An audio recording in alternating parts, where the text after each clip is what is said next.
je suis Jean-Pascal Mollet. Je vais vous parler aujourd'hui des 7 C. Ces 7 C, ce sont les 7 étapes d'une négociation réussie. La première phase est celle de la conception, c'est celle de l'avant-vente.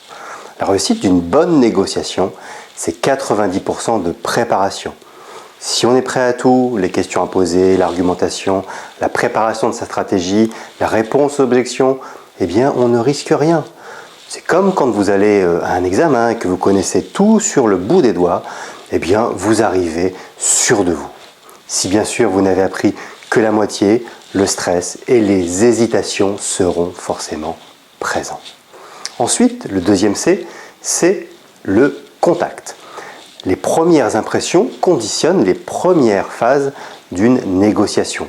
Voir d'ailleurs la règle des 4x20 dans une précédente vidéo sur la prise de contact en magasin. L'objectif de cette phase est de créer le contact et éventuellement d'évoquer le cadre de l'entretien. Les objectifs, la durée, l'ordre du jour. Puis la troisième phase, donc le troisième C, c'est la phase connaître, qui est la découverte. Et là, on tombe souvent dans le piège de commencer par se présenter soi, son produit ou son entreprise.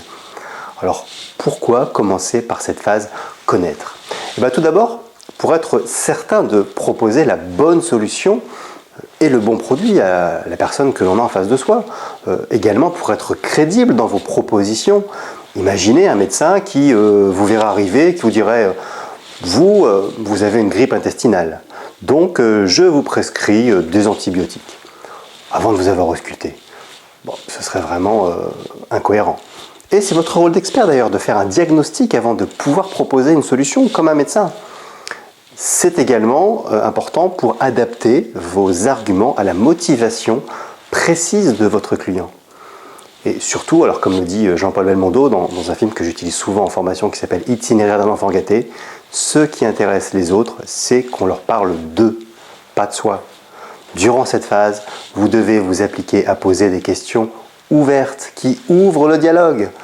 Par exemple, qu'est-ce qui est important pour vous ? Qu'attendez-vous d'un partenaire ? Une question ouverte, grammaticalement parlant, est une question qui commence par un pronom relatif. Et je vais vous donner un petit procédé mnémotechnique qui est le CQQ, c'est occupé. CQQ, c'est occupé pour comment, qui, quoi, combien, où, quand et pourquoi.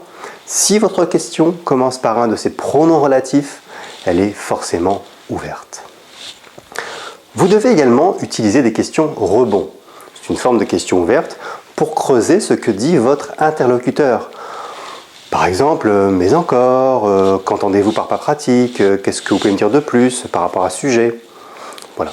Là, on a bouclé la phase de découverte, la phase connaître, et nous arrivons sur la quatrième phase, le quatrième C, qui est la phase comprendre. Montrer que j'ai bien compris, bien écouté, et que j'ai tous les éléments pour faire une proposition en reformulant. Donc si j'ai bien compris, ce que vous cherchez, c'est quelque chose de pratique, et ce qui est important pour vous, ce sont les délais de livraison. C'est bien cela ? Et là, le but est d'aller chercher un oui de validation. La vente est presque conclue puisque votre client a exprimé un besoin et des attentes, et vous la confirmez par un oui. Ensuite, il vous reste à convaincre, et dans convaincre, il y a vaincre. Donc en argumentant, et en répondant aux objections. Et un argument, qu'est-ce que c'est ? Eh bien, c'est une caractéristique que vous transformez en bénéfice pour le client. Si j'avais voulu vous vendre cette vidéo, je ne vais pas juste vous dire, voilà, c'est une vidéo sur les 7 C. Je vous dirais plutôt, cette vidéo vous permettra de développer votre chiffre d'affaires. Rassurez-vous, cette vidéo est bien gratuite et vous ne serez pas prélevé sur votre compte à la fin de cette séquence. Dans cette phase donc de convaincre, il faut également répondre aux objections. Une objection, c'est un signe d'intérêt du client, donc c'est plutôt positif. À ce moment, d'ailleurs, en fonction de sa personnalité, on a tendance à contre-argumenter ou à se justifier, ce qui n'est pas la bonne attitude. Et là, je vais vous donner un petit truc. Vous devez prendre l'air, c'est-à-dire prendre du recul, mais R comme 3 lettres, A-I-R. Le A d'accepter, je comprends, je me mets à votre place, ce qui permet de changer de rapport et de ne plus être en confrontation avec votre client, mais d'être en association. nous allons trouver une solution ensemble, puisque je suis comme vous et je pourrais penser la même chose que vous à ce moment précis de la négociation. Donc il suffit après de l'interroger, donc c'est le I, si possible avec une question ouverte. Donc je comprends, c'est normal, vous devez réfléchir, c'est un investissement important pour votre entreprise, mais sur quel point va se porter votre réflexion? Qu'est-ce qui va faire la différence? Qu'est-ce qui va rentrer dans la balance? Voilà, hein, donc c'est la phase interroger, donc le I de R. Puis le R de répondre. Une fois qu'on aura isolé l'objection par le questionnement, bien évidemment, on va apporter une réponse à son interlocuteur. Enfin, vous devez conclure, c'est le 6e C.